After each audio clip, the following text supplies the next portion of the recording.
And again, this is a case where we need something different if we are approaching stores online versus if we're doing a trade show. So if you're doing a trade show, you absolutely need a physical order form. If you want to go kind of old school and you don't want to worry about it too much, go to your office supply store, get a 2-part order form. I didn't do this, but print out some labels with your business information. You can stick them right on there. I know plenty of people who this is how they write orders at a show. I personally like to have my own order form because this lets me put my wholesale terms and conditions on the back, lets people sign it, and it gives us this opportunity to basically have now what becomes an informal but still their contract, right? Terms on the back, we write the order, I've got an authorized signature here. It also makes me feel a little bit better about collecting credit card. Doing that authorized signature makes me feel all good. I get mine printed. They're printed in 2-part carbon copy, really easy. I use staples.com. I just upload it, get it printed. They're not very expensive. So if you're doing a trade show, this also makes you feel way more legit than this, right? That's a little nerve-wracking. This is good. And as we get to talk about terms and conditions, this is also really helpful because it gives you some level of protection. So if something happens and these terms aren't followed and you need to deal with that, having a signed form with these terms and conditions gives you a little bit more protection. As we know, that's something that we do want to think about. Yes? So when you're taking down credit card information, is that because you're going to bill them later? Yes. Like, do you ever sit there with a square and swipe? No. So typically, that's a great question. So typically with wholesale, when you're writing an order at a trade show, they want you to charge the credit card when the order is ready to ship. Okay. Now, you can decide in your policies if you want that to be different. Like if you're getting stuff manufactured and you're doing a first-time order, you are probably going to want to charge the card before you manufacture, right? If your materials are super expensive, you're going to want to charge the card maybe 30 days before so that you can buy the gold or buy the really expensive materials. My materials are not that expensive. My turnaround time is easy, so I charge the credit card at time of shipment. Okay. So what happens is when you go to a trade show, you'll get one of two things. So you can see here on my order form, I've got information for customer, who it's ordered by, an order number. This is my little trick. Estimated ship date when I'm taking an order at a trade show. Estimated ship date. So if I'm a couple days early, a couple days past, because I've got a lot of stuff going on, I told you it was an estimate, so I don't feel so set in stone about that. They're shipping and they're billing. Now, most of this information at a trade show, a buyer is actually just going to give you their business card or give you a sticker with this information, and I staple it or stick it right to the line sheet. So it's very rare that I fill all this out. But then I've got a space down here to take a credit card.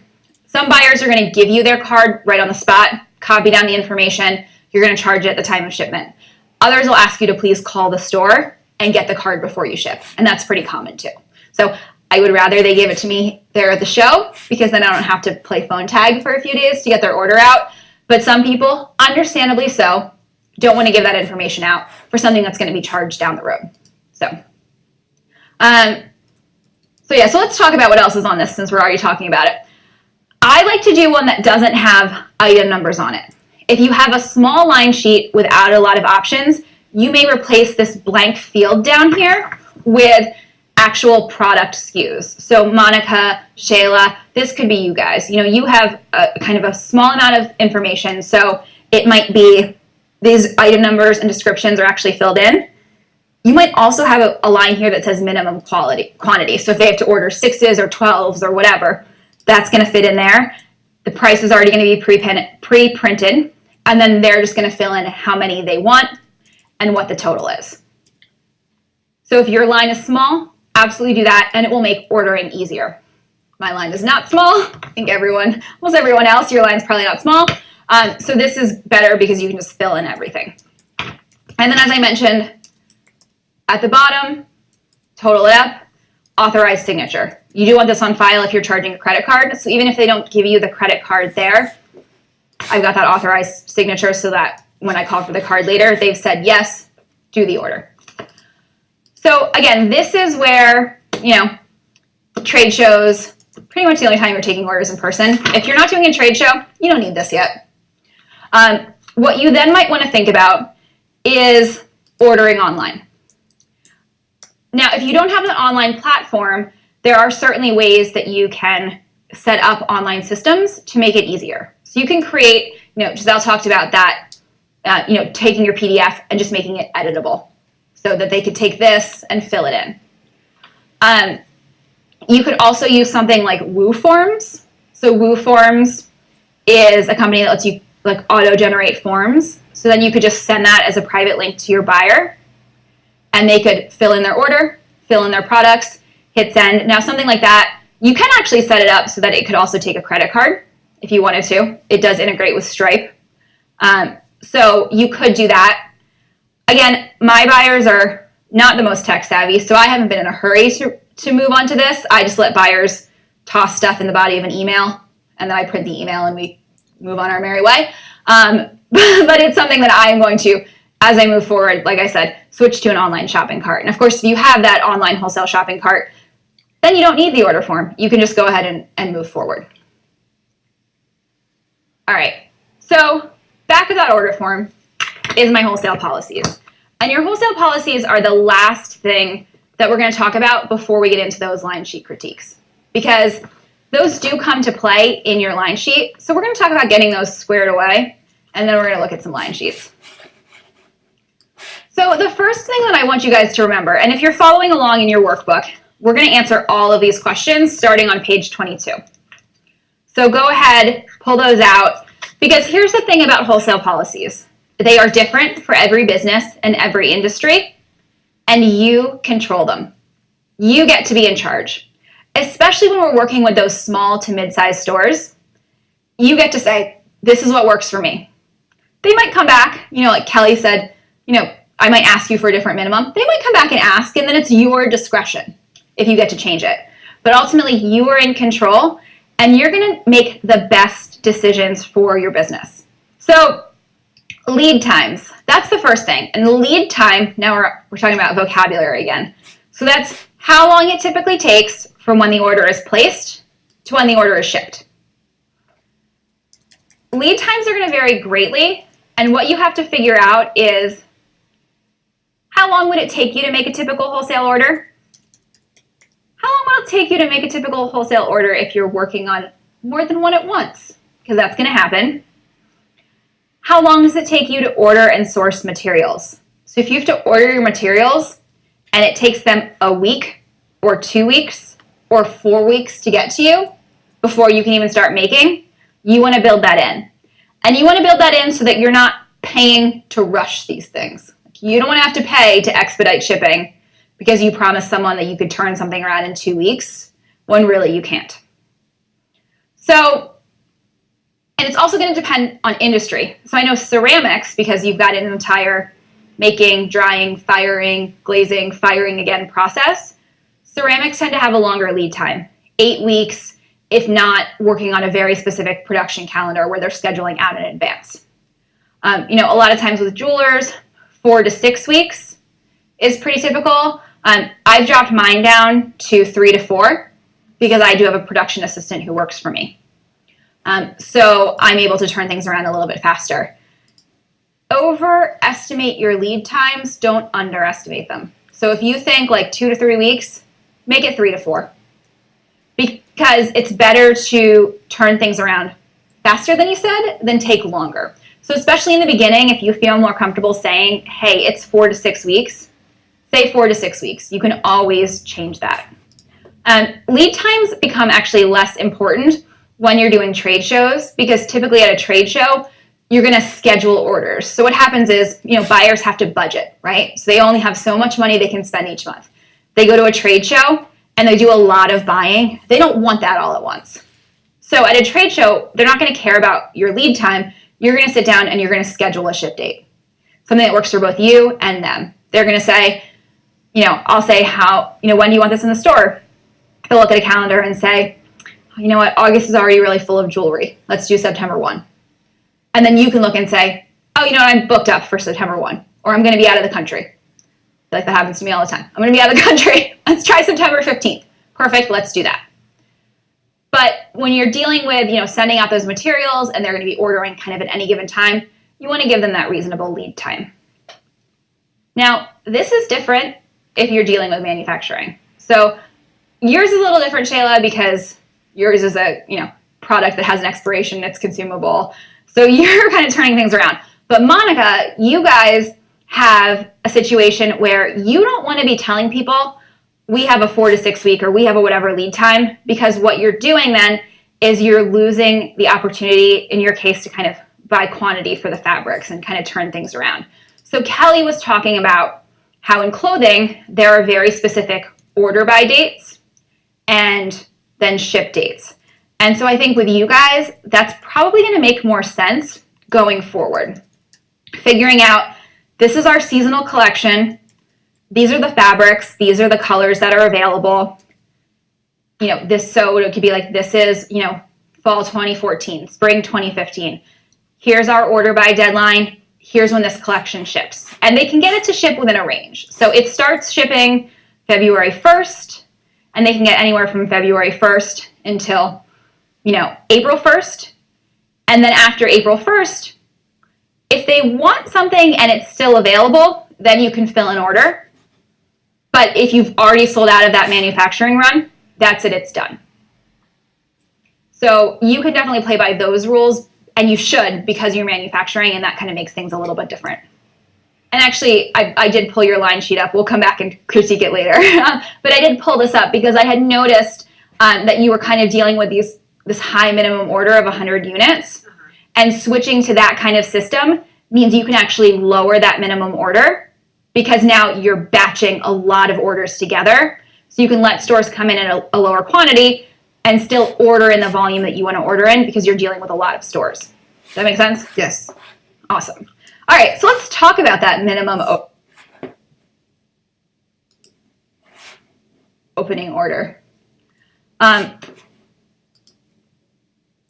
So when you're setting a minimum opening order, you actually have two choices. You can set a dollar amount, or you can set a number of pieces.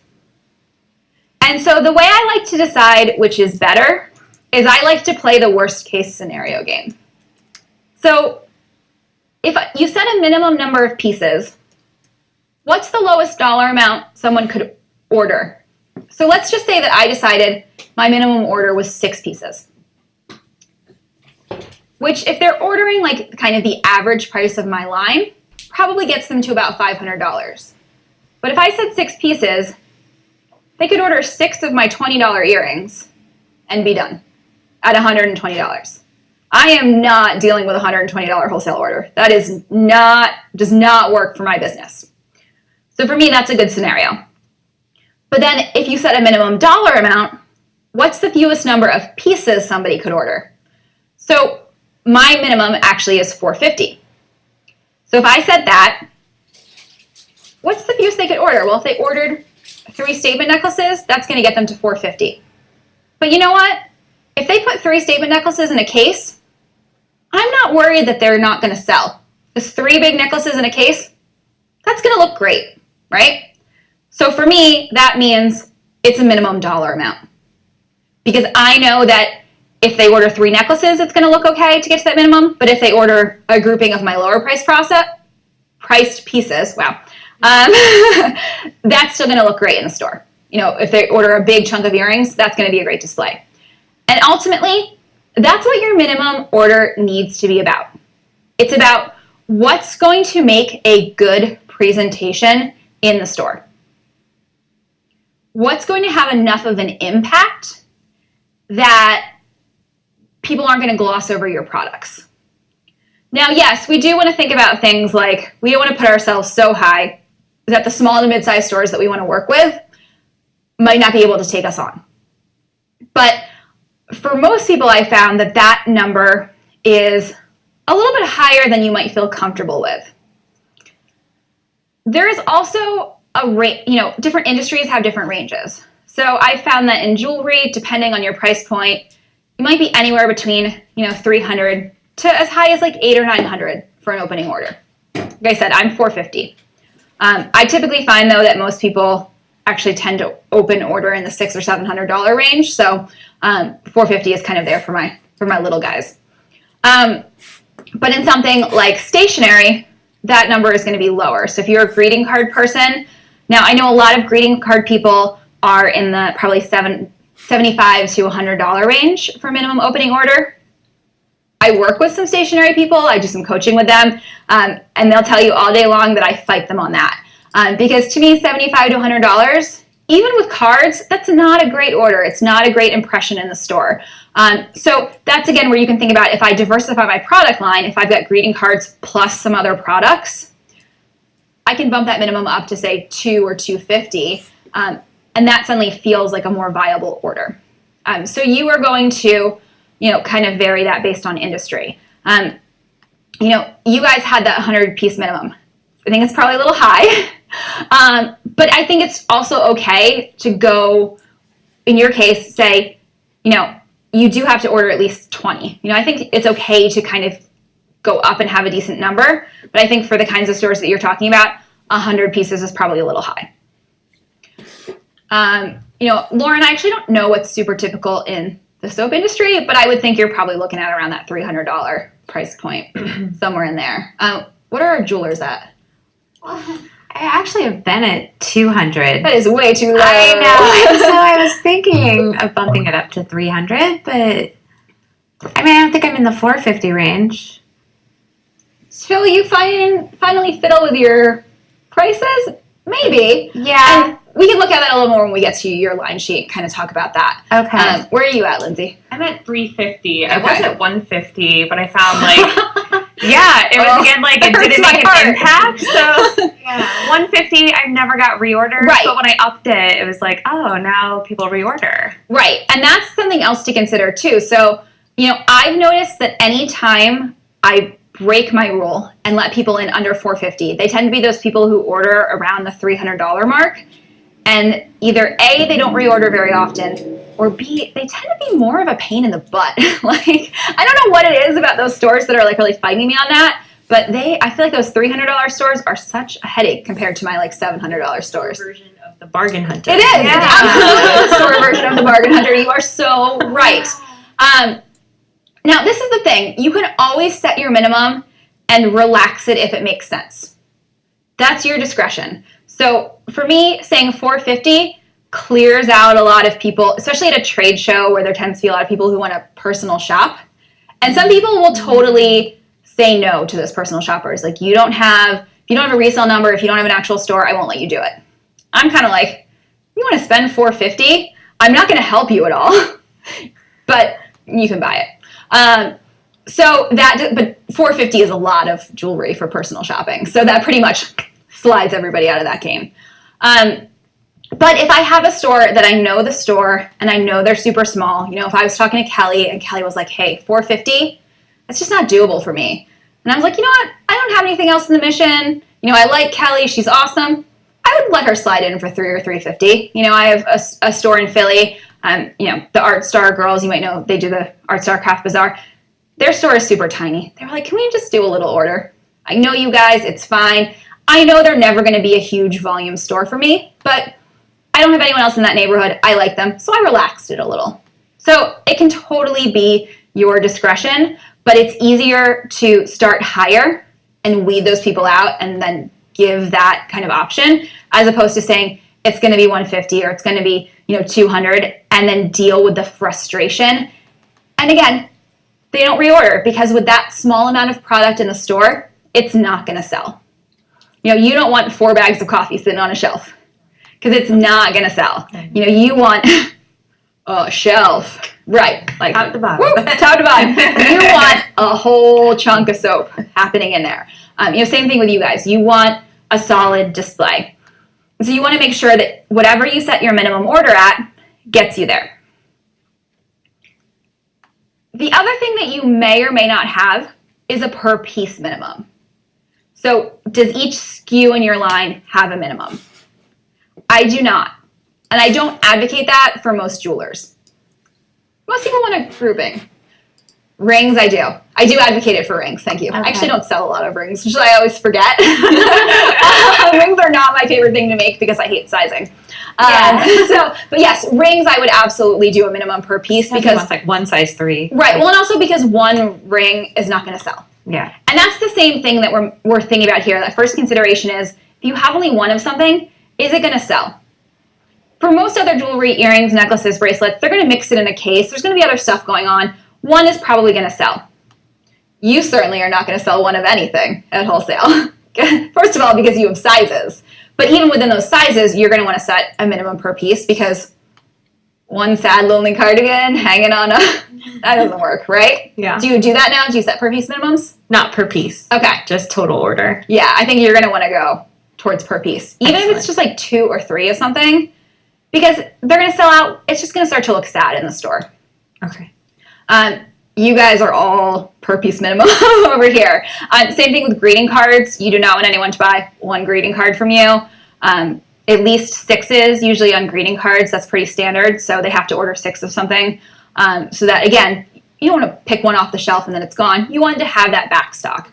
But you want to think about, again, what then inside your minimum order keeps a good grouping. So you don't want to say the minimum order is 10 pieces, but then you have to order like 6 of everything. That starts to get a little weird. So think about how that makes sense.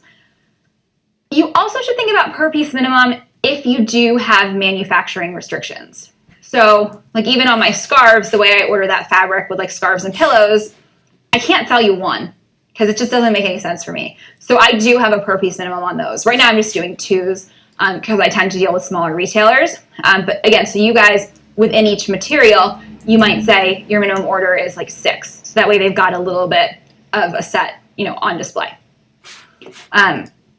Actually, this is something that I wanted to say. I was taking a look at Megan Ekman's line sheet because she's, again, so nicely sent it. And that was the one thing I didn't see on hers that I would actually recommend she do is she's selling these embroidery kits.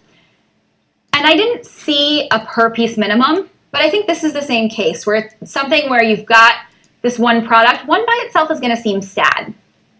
If she puts a minimum order of 6 pieces, that's going to sell better. The other thing that Megan could do, which would be really cool, is so she's not selling the finished piece. She's selling a kit. But she could give her store some kind of incentive. If you buy 12 of this kit, you get a finished display piece. 12 may not make sense to you, Megan. You do that math for yourself. I don't know. I don't know what it is. I'm going to let her do that one on her own. But you could give stores an incentive because suddenly now they've got the kits and the finished piece. So she's giving them an incentive to buy more. And then suddenly they're going to have this great piece on display, which means they're probably going to sell more because it's going to take up more room in the store. So that's a great way to kind of use that per piece minimum that I think could really help with that line. So the other minimum that you have to consider is minimum reorder. So after that first initial order, how much do they have to spend? Typically, it's not going to be the same amount as when they're buying the first order. But you might decide that it should be. So do you want them to be able to just fill in? Or do you want them to be able to kind of like make them restock the whole thing? So I used to tell stores that I had no minimum reorder because I wanted them to be able to say to a customer, oh, you need that a little longer. Oh, you need this, you need that. I'm happy to send it. I'm actually shifting that policy because of what I talked about earlier, where I feel like stores are kind of taking advantage, putting it on their website, or taking their customers to my website, looking at it, and then saying, can you send us one? And I say yes, because it's always been my policy. And then the next question is, can you send it right to the customer? So I've now switched it. So I believe my minimum reorder is now $150. It's pretty low, but I'm saying, you know what? If you're going to get one thing, like just fill in a couple more pieces too.